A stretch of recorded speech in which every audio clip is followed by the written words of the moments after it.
우리가 지난달에 이 요한계시록 17장에 대한 이야기를 했었죠. 17장부터 이제 드디어 이제 음녀가 멸망을 당하고 18장에 와서 음녀가 다스리고 있던 이 바벨론이라고 하는 큰 도시가 멸망당한다라고 하는 이야기들을 미리 말씀을 드렸습니다. 요한계시록 18장은 이렇게 바벨론이라고 하는 단어로 상징되는 로마와 악의 세력, 이 세상을 지배하고 있던 악의 세력이 어떻게 멸망을 당하고 있는가라고 하는 것들을 이야기하고 있습니다. 이 18장 이후부터는 19장에는 이제 어린 양의 잔치가 나오고요.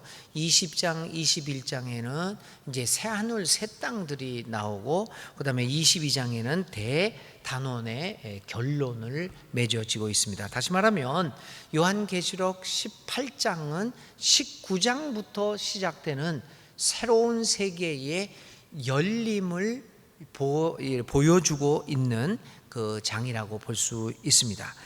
바벨론의 멸망은 이제 앞으로 전개될 새로운 땅과 새로운 하늘, 그리고 새로운 세계의 열림을 위한 전제 조건으로 요한은 우리에게 이 바벨론의 멸망, 악의 멸망을 제시하고 있습니다.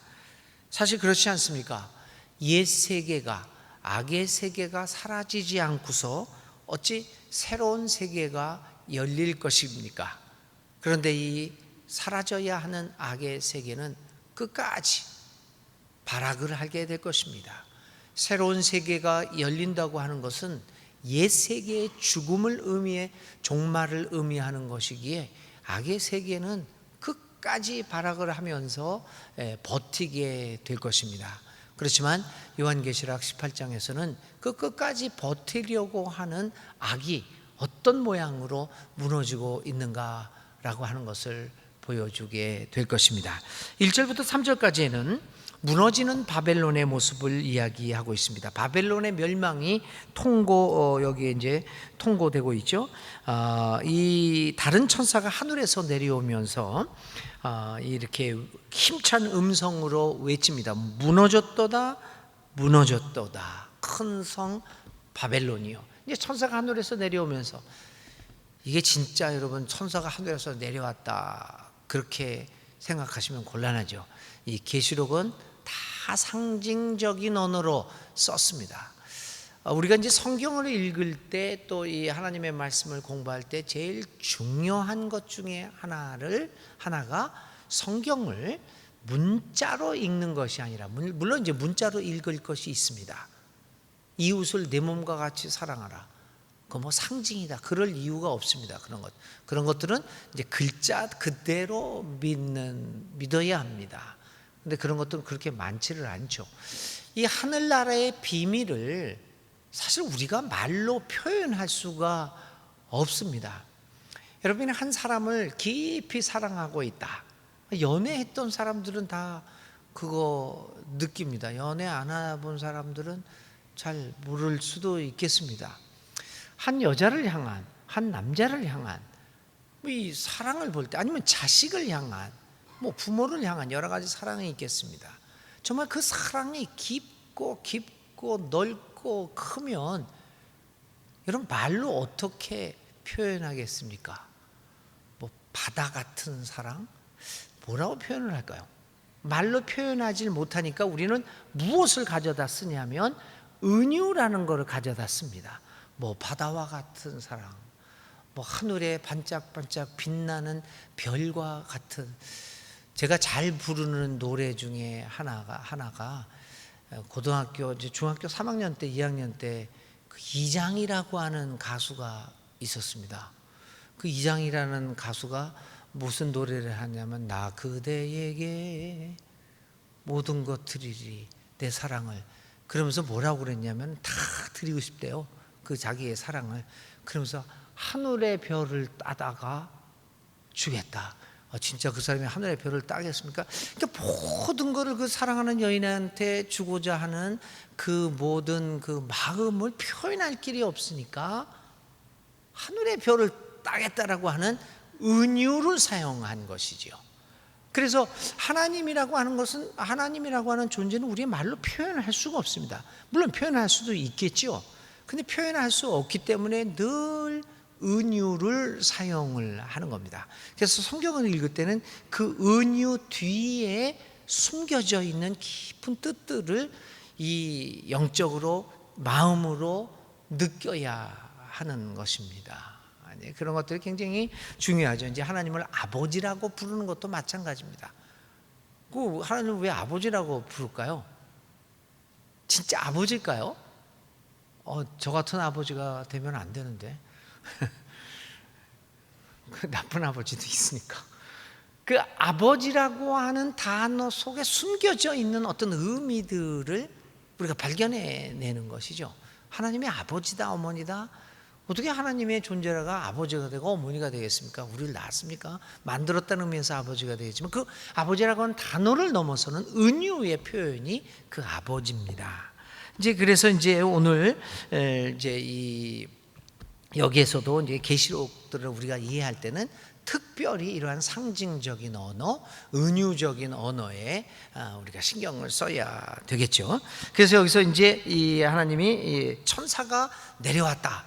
이 이야기는 천사가 직접 내려온 것이 아니라 표현할 수가 없으니까 그 하나님의 계시를, 하나님의 뜻을 발견은 했는데 이 바벨론이 멸망할 것이라는 거죠. 이 바벨론이라는 것도 옛날의 바벨론이 아니라 오늘 이 계시를 받은 사람이 살고 있는 세계, 로마 세계입니다.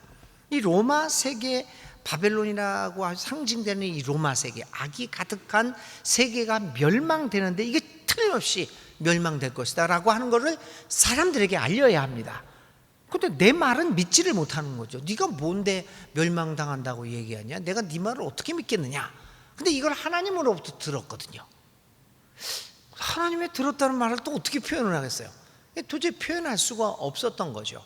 그 하나님의 뜻을 자기가 아는데, 그러니까 표현하는 것을 하늘에서 천사가 내려왔다.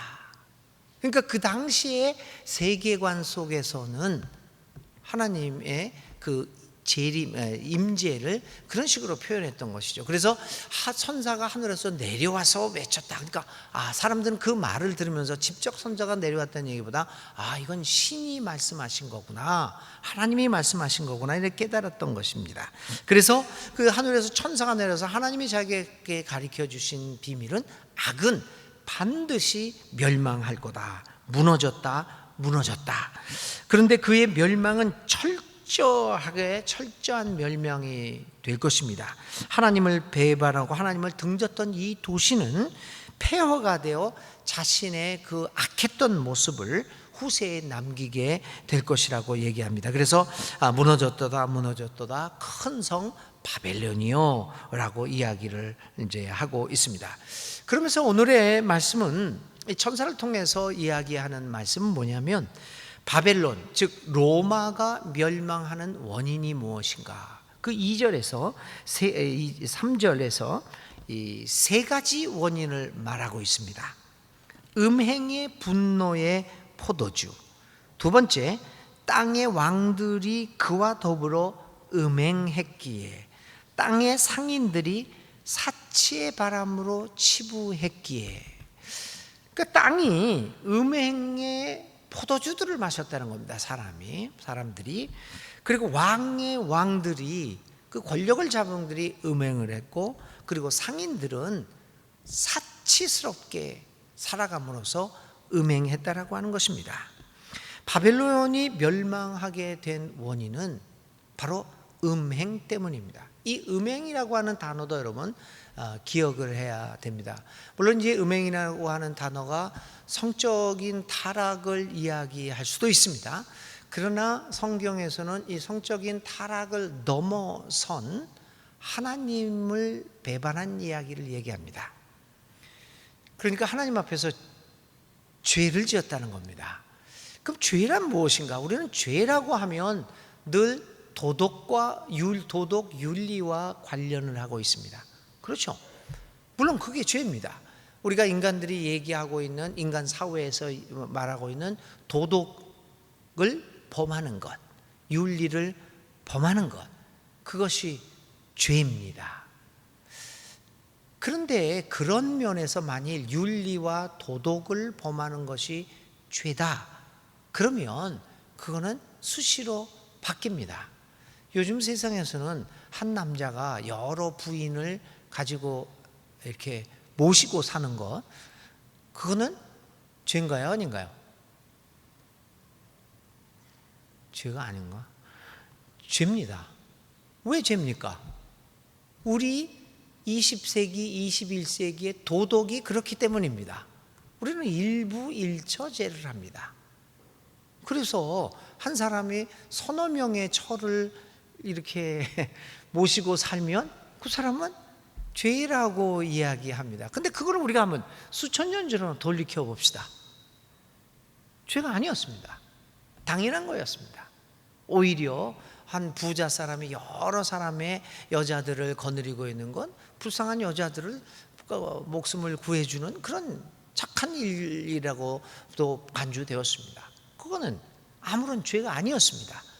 만일 우리의 죄를 이처럼 윤리와 도덕에서만 바라본다면 수시로 변합니다.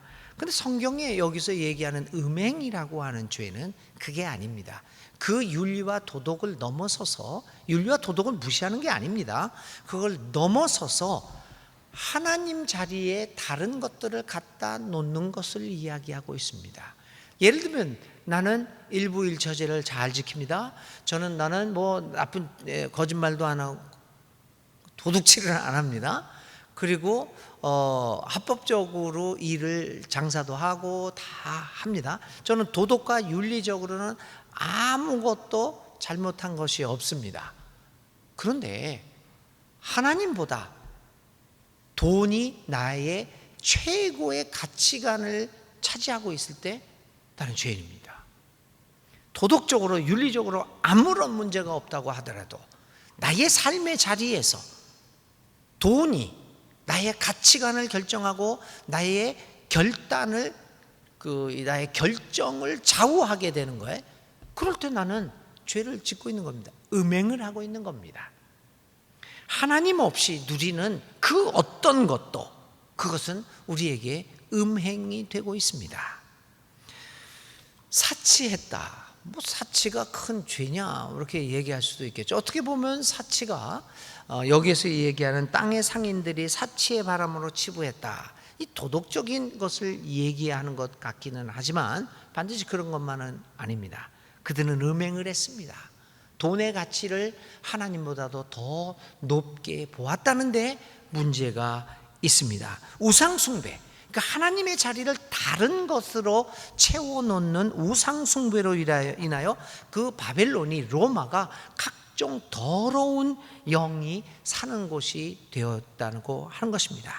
그래서 사람들은 이렇게 우상에게 절한 대가로 치부하고 부귀 영화를 누렸기 때문입니다. 실질적으로 우상이라고 하는 것은 무슨 상을 만들어 놓고 뭐 그거를 절하고 이런 것들을 넘어서서 하나님의 자리에 우리도 모르는 사이에 다른 것들을 갖다 놓았을 때 바로 그게 우상 숭배입니다. 그래서 1절부터 3절까지 바벨론이 멸망하게 된 원인은 다른 어떤 것이 아닌 우상 숭배, 음행, 하나님 없는 삶을 살아갔다. 다른 것으로 하나님을 대체하며 살아갔기 때문에 이렇게 멸망당하게 되었다라고 하는 것을 이 요한계시록에서는 이야기하고 있습니다. 4절부터 8절 그리고 9절부터 13절까지 있는 말씀은 첫 번째는 이제 4절부터 8절까지 해서 주요 말씀들은 이렇습니다. 하나님은 자신의 택한 백성들을 향하여 바벨론의 죄에 참여하지 말라고 간절히 당부를 하고 있습니다. 왜냐하면 그렇게 해야만 죄의, 바벨론이 저지르고 있는 죄에 참여하지 말아야만 이제 하나님으로부터 받을 재앙으로부터 그들이 자유로워질 것이기 때문입니다.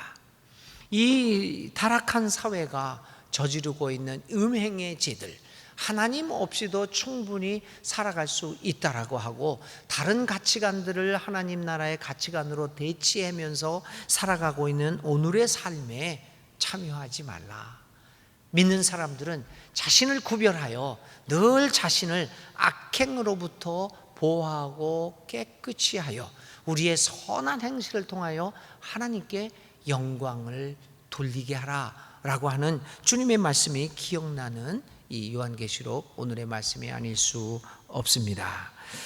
그러므로 오늘은 하나님께서 이 요한계시록을 통해서 요한은 이 바벨론의 죄를 이야기하면서 우리로 하여금 그 죄에 가담하지 않도록 해야 된다.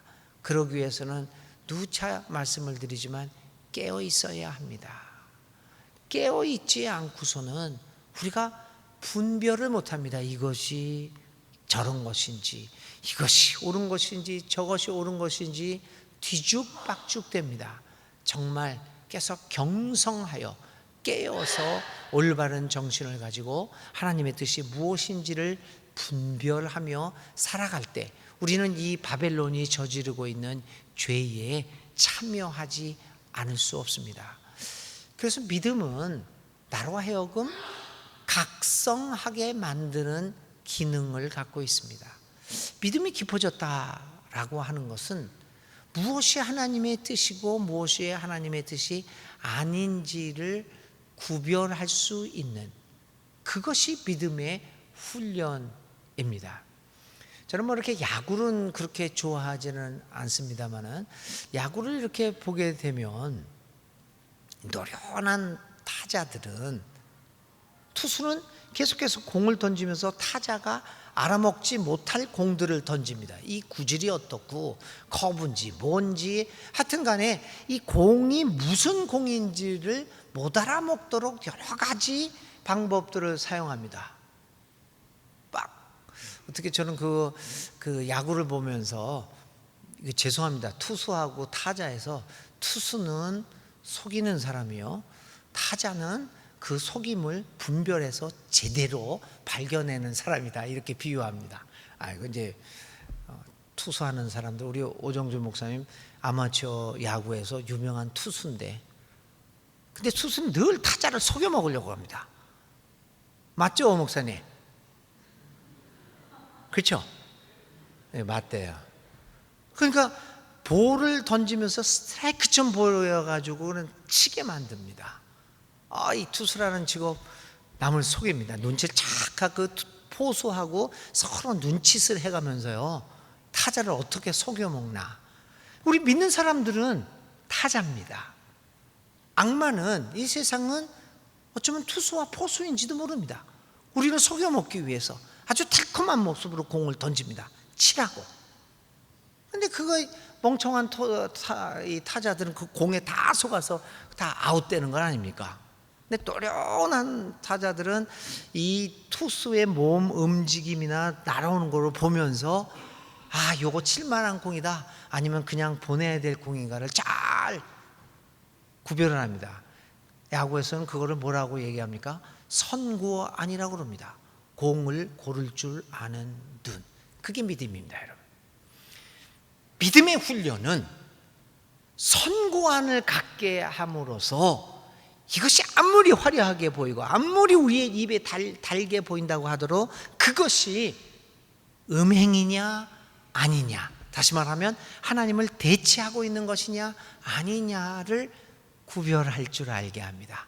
그래서 여러분, 믿음의 훈련은 바로 그러한 것들입니다. 그렇게 될 때, 그렇게 세상이 던지는 공에 대한 선구안을 우리가 가지게 될 때 죄에 깨어서 기도하며 살아갈 수 있어서 죄에 참여하지 않게 됩니다. 하나님은 오늘도 자신의 택한 백성들을 향하여 바벨론의 죄에 참여하지 말라고 이야기합니다. 4절입니다.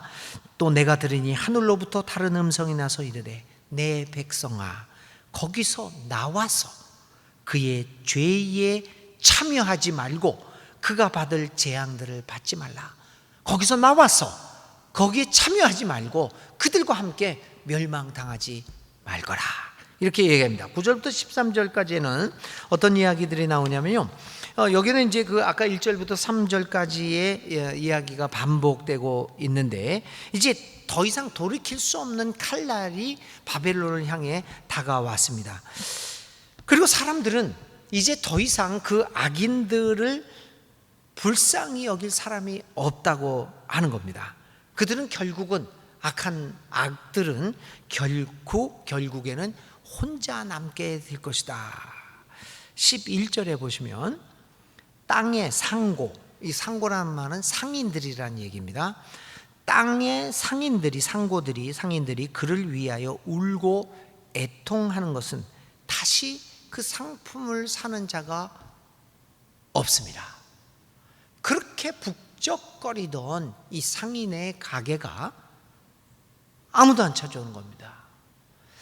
악한 일을 해서 부흥을 하고 악한 일을 해서 성장을 해서 부귀영화를 누리면 사람들은 쫓아올 수도 있죠. 북적북적 될 수가 있죠. 그러나 어느 날 그 악의 실체가 드러나고 하나님의 심판이 이루어지게 되면 그 악은 얼마나 외로워지는지요.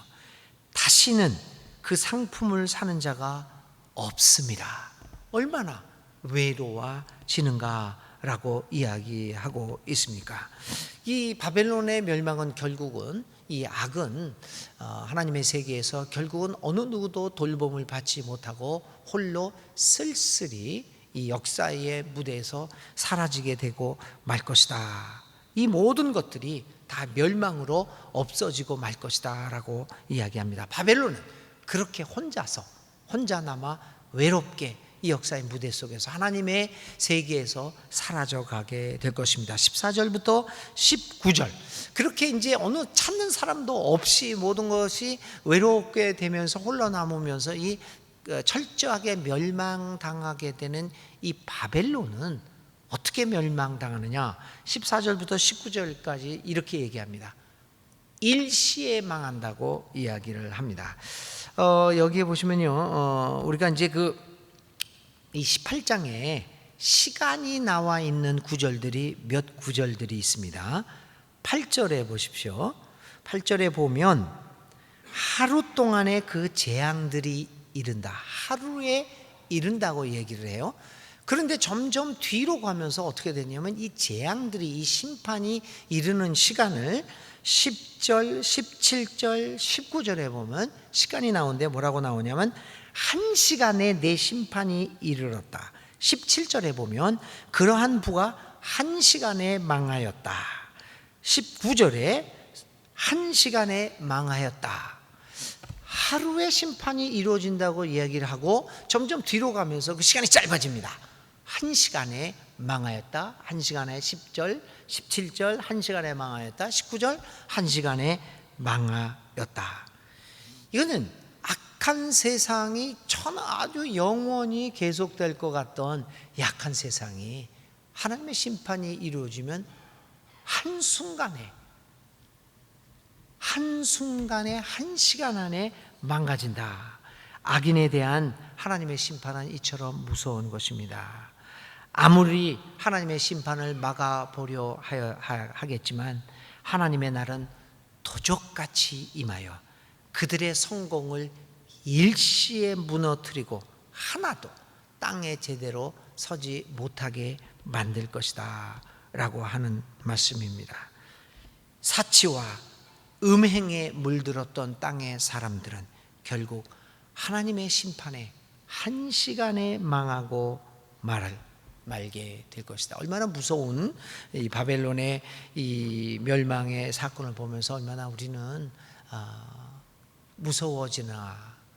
그 멸망도 서서히 이루어지면 그냥 또 나름대로 빠져나갈 구멍이 있을지도 모르겠지만 이 악에 대한 하나님의 심판이 일시에 이루어진다라는 놀라운 그 모습을 보면서 오늘 우리가 악인의 번영을 부러워할 이유가 하나도 없다는 것이 여기에서 우리는 알게 됩니다. 아무리 악한 세력들이 저렇게 판을 치고 또 떵떵거리며 산다고 할지라도 우리가 확신할 수 있는 것, 하나님의 섭리는 그 악을 심판할 것이다. 근데 일시에 심판할 것이다. 우리는 하나님의 심판하시는 그 일시에 심판하시는 그 모습을 보면서 오늘의 삶에서 악에 참여하지 않고 선고한 그 악과 하나님의 뜻을 잘 구별할 수 있는 눈을 가지고 살아가면서 하나님의 역사에 참여할 수 있는 우리들이 되어야 할 것입니다. 20절부터 24절까지는 이러한 악한 세계의 멸망, 일시에 멸망하는 것을 보면서 성도들이 큰 기쁨을 즐거워하는 모습들을 이렇게 설명을 하고 있습니다. 그래서 이제 이 요한계시록 18장은 이제 지금까지 믿는 사람들을 억압하고 박해하고 이렇게 세력을 떨쳤던 로마 세계가 일시에 망가지게 된다. 이렇게 악한 세계, 옛 세계가 망가지고 무너지게 됨으로써 이제 새로운 세계가 19장부터 열리게 될 것입니다. 그래서 결국은 요한계시록은 18장까지 무엇을 얘기하냐면 수많은 고난과 억압과 박해를 얘기하지만 결국은 19장, 20장, 21장, 22장, 19장부터 열리는 새로운 세계에 대한 희망을 얘기하고 있습니다. 그래서 오늘 우리가 비록 어렵고 힘들다고 할지라도, 박해가 있고 억압이 있다고 할지라도 하나님에 대한 신실함을 잃지 말고 주님의 뜻을 하나하나 실천해 나가자. 그렇게 하면 하나님께서 우리에게 새하늘과 새 땅을 열어 주실 것이다 라고 하는 희망과 용기와 격려를 주는 그 책이 요한계시록이라고 말씀드릴 수 있습니다. 많은 사람들이 로마 시대에 박해를 받아서 죽어가면서 이들은 요한계시록을 통하여 꿈을 가지고 희망을 가지고 죽어갔습니다. 그 아르헨티나의 혁명가 중에서 체 게바라라고 하는 사람이 있었습니다. 근데 그가 1968년에 볼리비아에서 이제 사살이 되는데 그 사람이 늘 평상시에 이런 얘기를 합니다. 나는 내가 죽었을 때 나를 장례할 때 내 눈을 감기지 마라. 그래서 그는 눈 뜬 채로 장사 지냈습니다. 그 장례식에도 다 눈 뜨고 있어요. 이 사람이요. 그 이유는 이거였습니다. 나는 언젠가는 새로운 세계가 올 걸로 믿는다. 나는 죽어서도 그 새로운 세계를 볼 수 있다고 생각한다.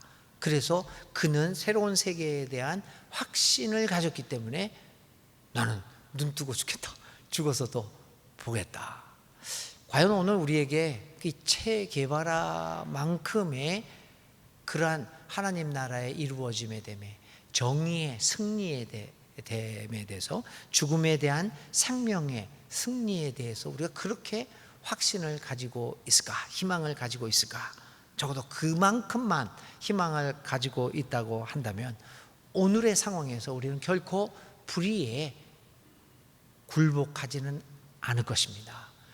불의에 질 수는 있습니다. 그러나 굴복하지는 않습니다. 불의에 의해서 내가 패배하고 죽을 수는 있지만 그러나 불의 앞에 무릎을 꿇지는 않을 것입니다.